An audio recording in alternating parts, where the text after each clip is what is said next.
energy, and it was all really due to Yusuf and what he brought. And for those of you, well, a lot of us know how much Seattle's changed, and you know that business has changed a lot. But the only other thing I'd say is, you know, that I went on after I left, and Yusuf kept working there, and then moved on. And he and I'd get together about once a year, and he'd call me, and it'd always be, let's get together. And Yusuf never stopped dreaming about opening another club, about another location. And he'd, okay, Al, how about Innovate? How about Central Waterfront? How about Magnuson Park? How about this?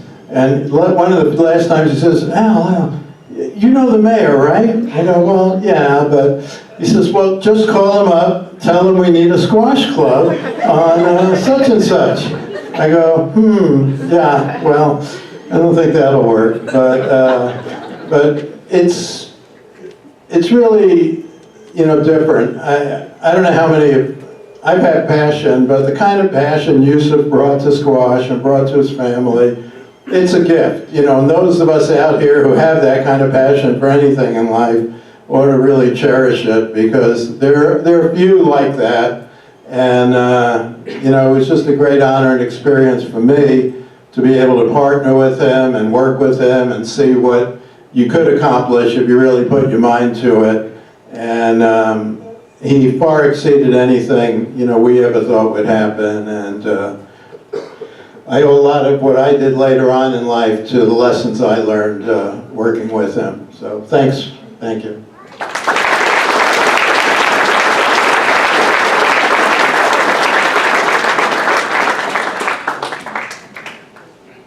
Thanks, Al. Now we're going to hear from Murad. Well, thank you everyone for coming. Try to make this pretty brief here. Just want to say, you know, I was really lucky to have him as my dad. Just my Al mentioned passion, and you know, when Shimon and I were doing the World Championships, you know, one of the things that kept on coming every time we went to a meeting, they'd be really kind of surprised with the amount of passion and that we had for the sport, and they'd always wonder why, like, why squash? And you know, myself, I don't even play that much. I can't really even play anymore, and so because I have a bad foot, so that's a whole other story. But my dad never held that against me that I didn't play or anything. He always was proud of me. He always told me he was proud of me. And then you know, I got to do the World Championships with Shivana, and that kind of changed my whole perspective on life, and it really helped me understand how much he meant to me and how much he actually affected me throughout I was growing up. He did all these like subtle things. I never really realized that he instilled so much of himself in me. And I look back now, I'm 31 years old, and I'm like, oh my gosh, you know, all these things that he did, I like to do now. And it's like the way that my brain is wired, and it's like he almost preconditioned me to, I felt, to almost carry on, you know, his message, and that was squash. And you know, when we stumbled into the World Championship, and now I'm promoting the sport, and it's all because of him. I would have never gone down this path. My whole goal for it was, you know, I could do something great for the sport that he loved, and he gave so much to me all the time I wanted. You know, he never told me no. You know, anything I really needed, he always was there for me. So he was probably the best I could ever ask for. I know you guys got to know him in a different capacity, but the way that he loved me was just so unconditional. It was just the most amazing feeling you could ever feel from someone. And so that's why this whole losing him has been so hard for me, because I've never had someone care. My brothers and sisters, they're amazing to me, but you know, that man was just so much to me. So that's where I get my passion, that's where I get my drive. Everything I want to be is I want to make him proud now, you know, make his legacy further. So, and I thank him for that. I have a purpose, and I have a goal, and I have passion in life because of him. And it seems like he carried that over to others. So I think I'm just fortunate enough that I was his son, and then I was the 8th one, so he got it right, you know. So that's why. But you know, and I'm lucky I have 7 other versions of him. You know, they all have traits of him, and I can still see that. You know, so I still have a piece of him here with me today, and I'm lucky for that I have this big family. So just thank you for everyone for coming, and you know, everyone loves squash. That's what he would have wanted, and keep on playing. So thank you.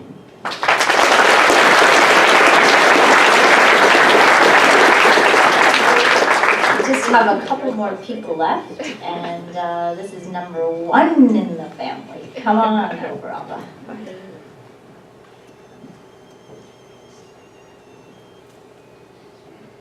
Those of you that don't know me, my name is Shamshad. I'm the number one daughter.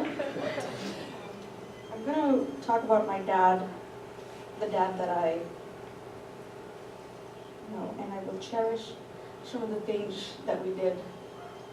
Some of you may not realize it, but he had 5 daughters and 3 boys, but he never treated, I think, I hate to say it, boys, he loved the girls more.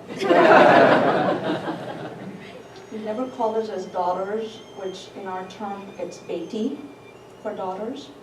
All of the daughters were called beta, which is son in translation.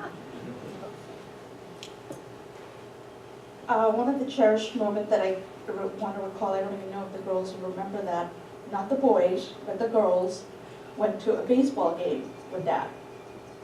I hated baseball, but I enjoyed that more than I can tell you guys, because that was the time with our dads.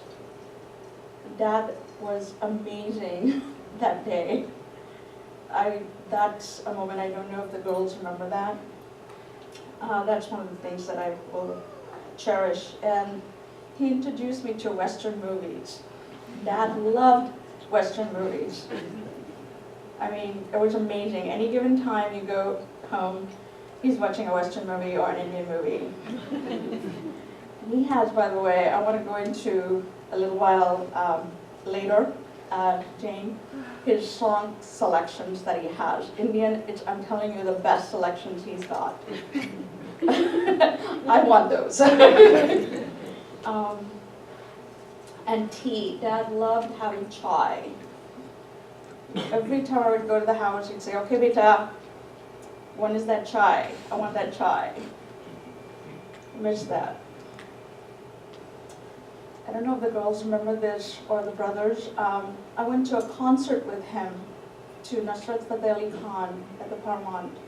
I'll cherish that. That was unimaginable being with him that day. And the long drive, Dad introduced us to going to Vancouver, BC, to Abdul Uncle's house. Seemed like an eternity driving in that car, but Dad just loved it. Dad introduced us to that. To this day, I love long drives, and I think Azam too. We got that from him. And one of the other things I want to tell his grandkids, Sharif, Salim, Yasmin, and Rehan, he loved you guys very much. He was very, very proud of you. So remember that. That's it. Thank you.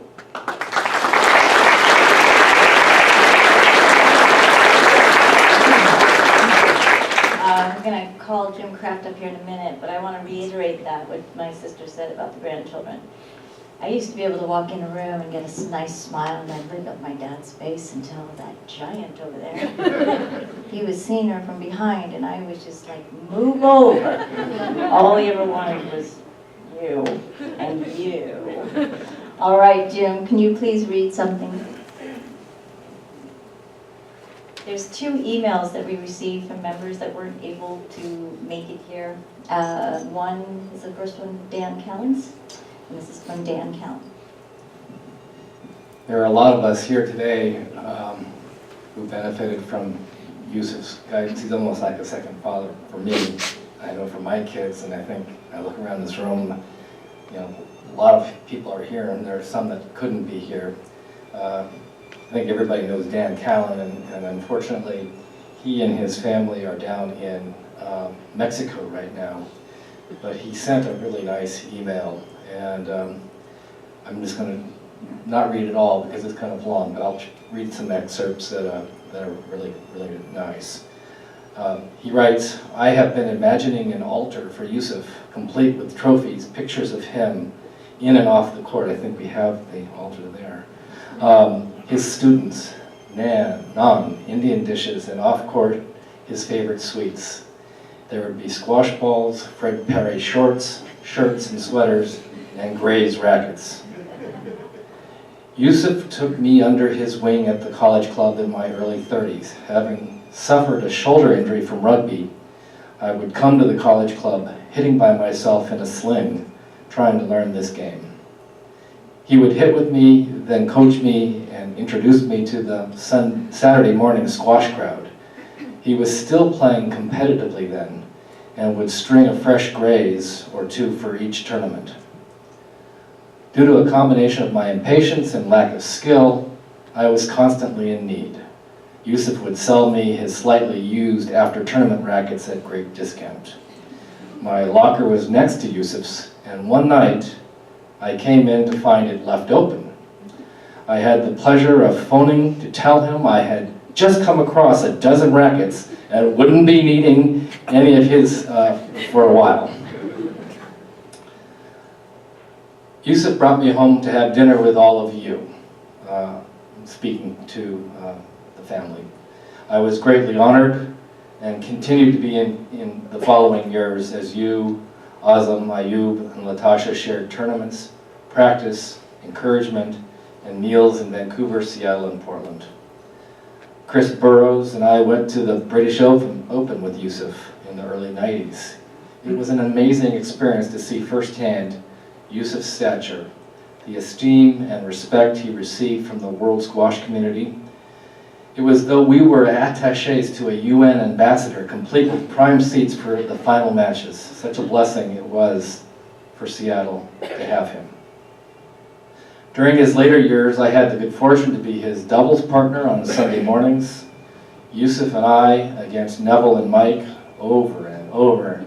I just ran around and hit everything I could back until I heard, "Mine!" Then listened for the shh sound of Yusuf's string slicing the ball, most often resulting in a nick. We all have our favorite Yusuf stories. I will leave you with mine. In the court, Yusuf was working with me on drop shots, not to win the point, but on moving the opponent, following up and playing the next shot for a winner. Shabana keeps doing this to me now. Or perhaps better, send him to the back of the court. Yusuf's slow poison. I think a lot of us have had slow poison. I hit my drop and dutifully followed. In a blink and a blur, Yusuf flicked the ball past me. He turned and looked at me, dumbfounded, with my racket hanging between my knees. He quietly asked me, "Would you go to the forest to hunt the tiger and not bring your gun?"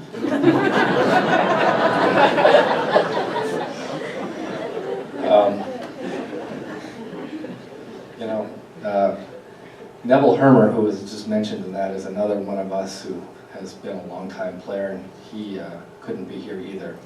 And he writes, "Sadly, I will not be able to attend the service here today as we had previously committed to be with family in New Jersey, but I wanted and needed to document my memories."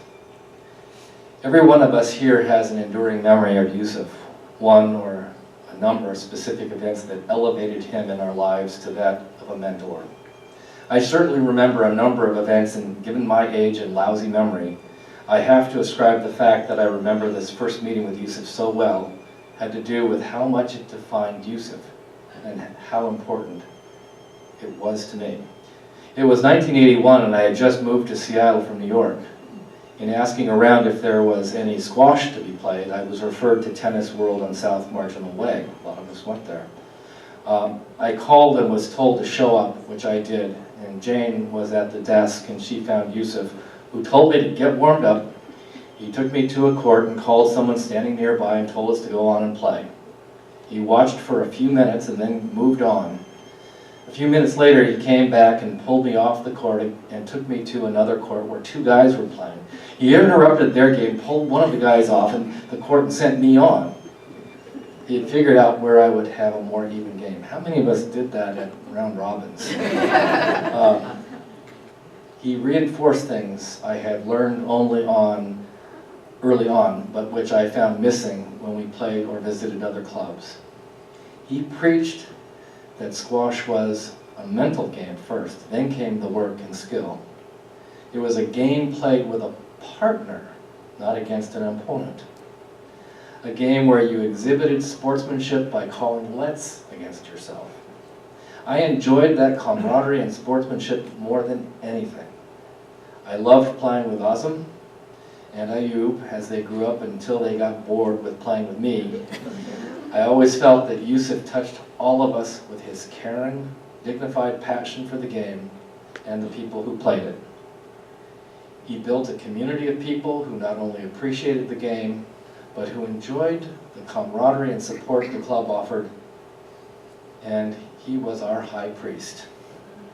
That sportsmanship and camaraderie is missing in our current lives. We live in a time of negative interactions with anyone who has different views, and we find ways of promoting ourselves even if that entails lying and deceitfulness. Yusuf never taught us this. He showed us how to grow and succeed from helping others, offering coaching and encouragement, and just being there when needed. You know, and I see that in everybody in this room. So thank you, Shabana, for allowing me to read these. It's, I think a lot of people here feel the same way.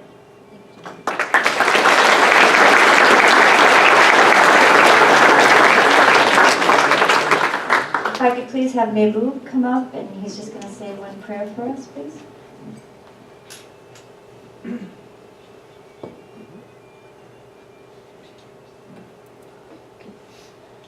Hi everybody. Assalamu alaikum to everybody. And that is peace be upon you in Arabic.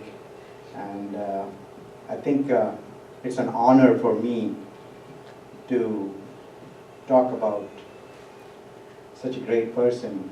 He touched everybody. We are here today for this time just because he touched us in either a little part of our life.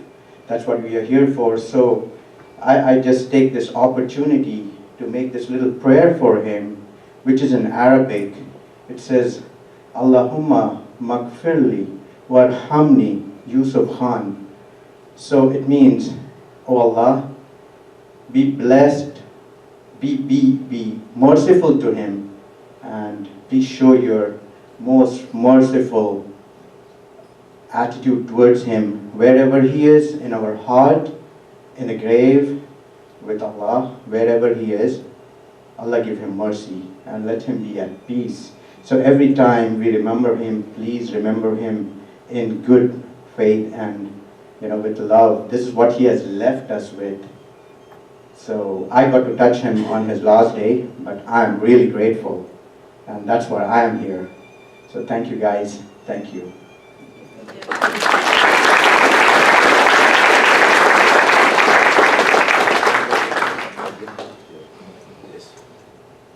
Anybody else want to talk? Yeah, so that's what we were going to do, is just give everybody an opportunity who would like to say something. But I'm going to start with you, Uncle. I'm going to start with you. So Abdul, Uncle, could you come up here for just a moment, please?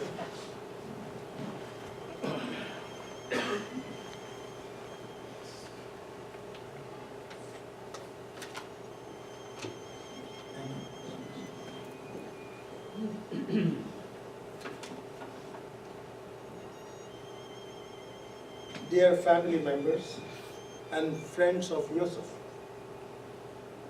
my name is Abdul Sheikh. I am from Vancouver, Canada, and was the rackets professional at the Vancouver Lawn Tennis and Badminton Club from 1969 to 1999. My family and I have been very close friends of Yusuf and his family since 1969. On behalf of all of us, I would like to take this opportunity to say a few words about Yusuf, who is my dear friend and my squash mentor.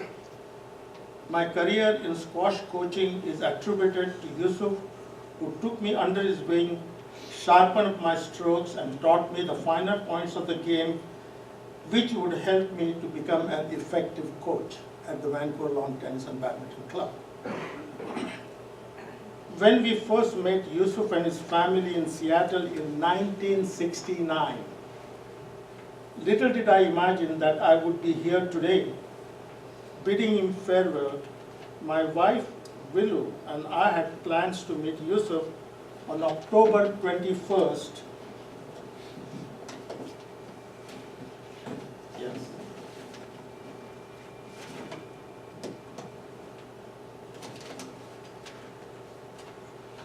At that time, we had to flight to board from Seattle to San Francisco the following day. It had been a while and we were as excited to meet him and his family, and as he was not meet us. Unfortunately, that was not to be. Physically, Yusuf was not a big man, yet in many respects he was a giant. He had a good sense of humor. He was very caring, and despite his health issues, he managed to smile and make others smile, and was thankful for what he had, his precious wife, Jane. Jane really looked after everybody, his wonderful family, and Jane was a great support for Yusuf in the latter part of his life. He was a man of warmth, always ready to listen and give advice. It was this aspect of his character that made him virtually a second father to our son, Farhan, who is here with me, and has been particularly close to his sons, Ayub and Azam. I'm sure Farhan will never forget the role that Yusuf played in his life.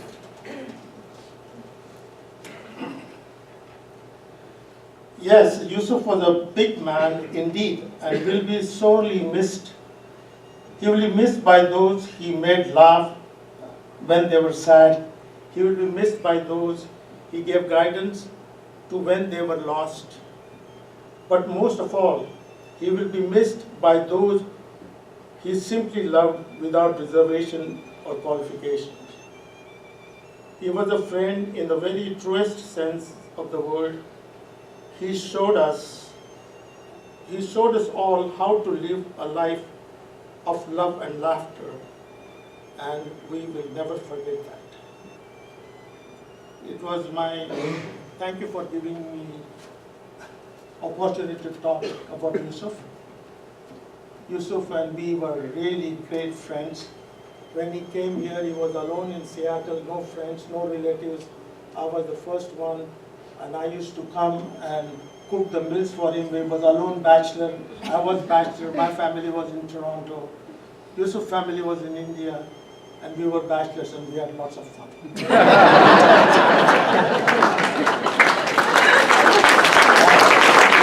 much.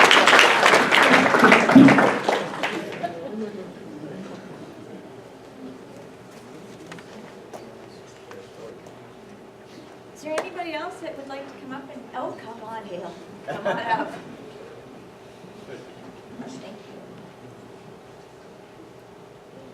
you. Thank you to the family for letting me say a few words. So many nice things, wonderful things have been said about a very dear friend. And I give to all of you our love and everything.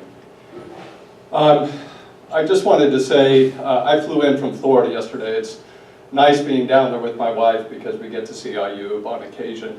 And I know Ayub would like to be here and see all of the wonderful people who are here who, the beauty of the memorial service is that we all get to come together again as friends. For so many people that I grew up playing with the family and knowing Yusuf since I was a small child, and he took me under his wing to play. Yusuf, when I was about 7 years old, he was coaching. He had started coaching at the Seattle Tennis Club. And I was playing tennis. Of course, all my friends and I were all playing tennis. And I wasn't very tall, and I was struggling in the tennis game. And my father had played some squash. And he said, why don't you give squash a try? And he said, there's a new coach out there, and why don't you go and do it? So I went, and I met Yusuf. And it was funny, when we started, we had about 10 kids who came out. And we were all on the court with him. But of course, in those days, a lot of these kids wanted to play tennis. Squash was kind of new to the scene.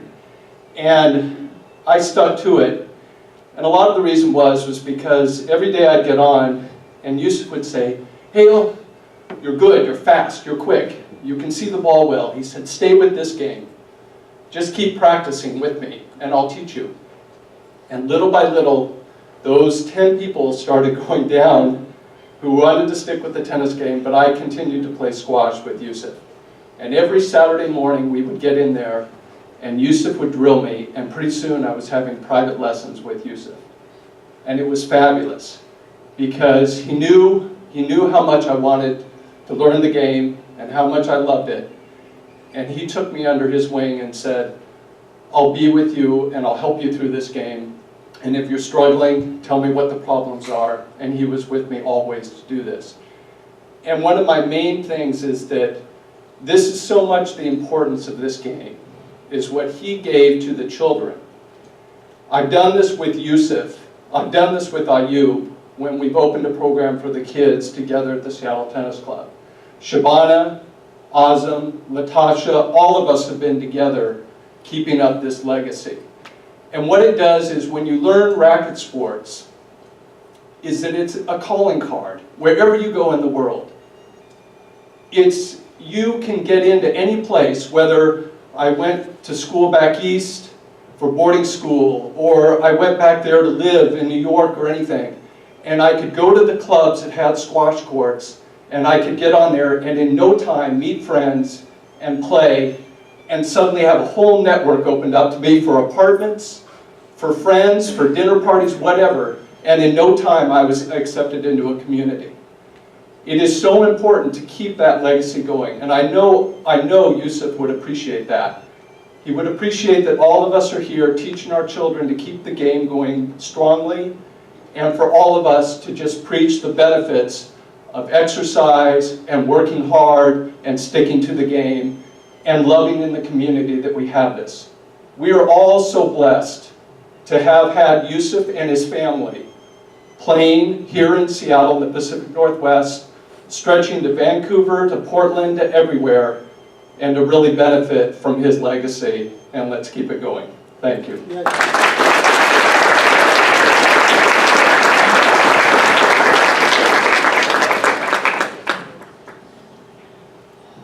All right, thank you very much for sharing the stories. Like I said, if anyone has any stories, you're more than welcome to come and share. So.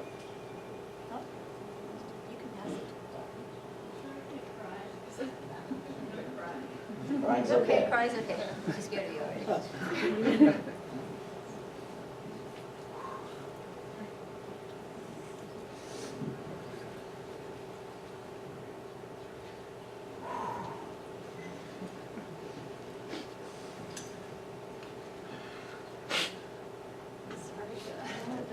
Okay, so I'm not gonna use the mic because I can hear myself and it freaks me out. So I'm Sally, I'm Hale's sister. I always knew the game of squash growing up at the tennis club because my brother played it. I played a little bit, but I've known Yusuf since I was a kid. And then fast forward when my son came along, who is probably genetically on the smaller side, Hale's smaller. And you know, when you have a kid that you just don't know what's going to happen, if they're going to grow, if they're going to be small, can they play sports, can they play ultimate frisbee? No, because every kid is above them, and so you worry about height, and just, he was in NICU for a couple weeks after he was born.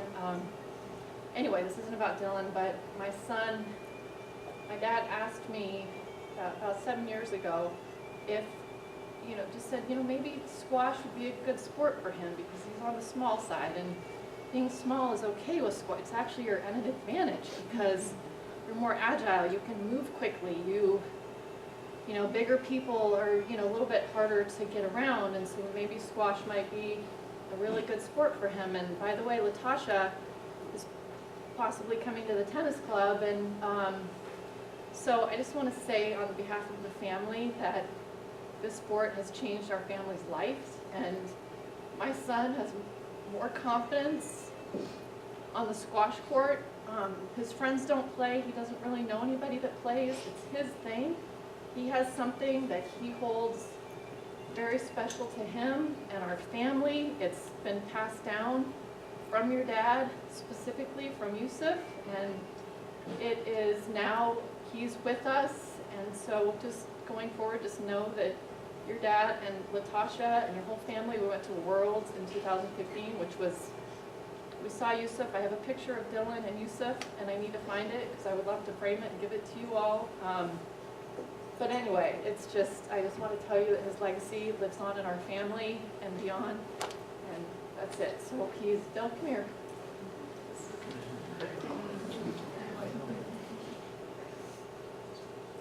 He's a great squash player.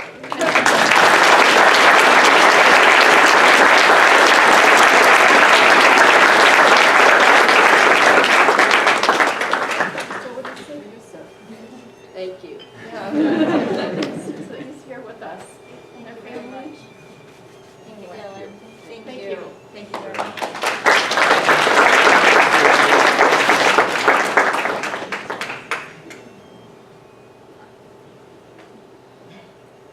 If you have anything, you can just stand up and speak. You don't have to. I don't want to stop anyone if they don't want to. Yes, Rob, come on. Use it, you don't have to use it. Greg, you can be next. Yeah, I am sibling number 9. I have claimed that this afternoon. I don't look like the other siblings, but I am sibling number 9. Now, I mean, the reality is that there's a room full of sibling number 9s. He loved so many of us. I loved him as well. It was our little secret that I was number 9. My relationship, and I just have a couple of quick stories about connecting with Yusuf and the impact he had on me. But my relationship began with him 37 years ago. So fall 1981, I was driving over the First Avenue South Bridge and saw the Seattle Rackets Club sign off to the right and went in. And there was Yusuf. Welcome, come on in. And he quickly toured me around all the squash courts, and I said, okay, thank you, let me think about this a little bit. Well, wait a minute. Do you want to be a serious squash player? I don't know, yeah, I think you want to be a serious squash player. I think a lot of us know, you didn't say no to Yusuf. It was really difficult to say no. So I signed up. I was part of the group that followed him from Seattle Rackets Club to Seattle Athletic Club. I would have followed him to the Moon Athletic Club because he meant so much to me. At the Seattle Athletic Club, he certainly taught me not only the game of squash, but taught me sportsmanship, which was really powerful for me. He always said, Rob, you need to lose with your head high and win with humility.